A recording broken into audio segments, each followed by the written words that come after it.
Epektibo ang naging kampanya ng Bureau of Fire Protection kontra sunog sa pagsalubong ng bagong taon. Nangalahati ang bilang ng mga naitalang sunog sa residential areas sa Metro Manila kumpara noong 2012.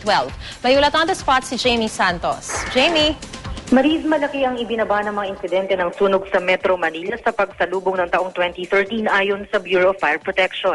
Simula ng December 31, 2012 ng alas 8 ng umaga hanggang sa unang araw ng 2013 ng alas 8 ng umaga, nakapagtala lang ng 12 sunog sa Metro Manila.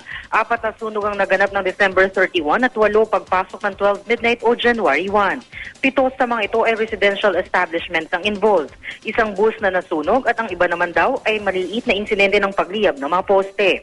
Ayon sa BFP, wala namang namatay sa mga sunog na ito maliban sa isang firefighter na nasugatan nang rumesponde ito sa sunog. Inaalam pa nila ang sanhi ng mga sunog sa mga lugar na ito pero ang sunog daw sa Commonwealth Quezon City ay pinaniniwala ang nagmula dahil sa paggamit ng sky lantern. Ayon kay Quezon City Fire Chief Senior Superintendent Bobby Baruelo, maraming saksi ang nagtuturo na dahil sa sky lantern ang pinagmulan ng sunog sa Commonwealth.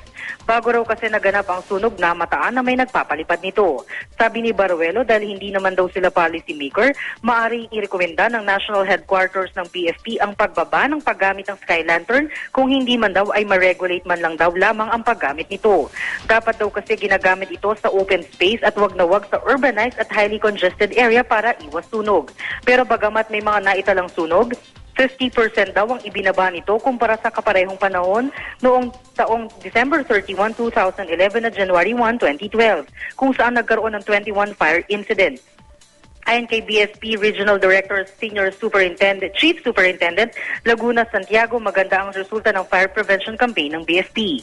Malaki raw ang naitulong ng kampanya ng BSP, katuwang ang media, civic organizations at LGU. Maris? Maraming salamat, Jamie Santos.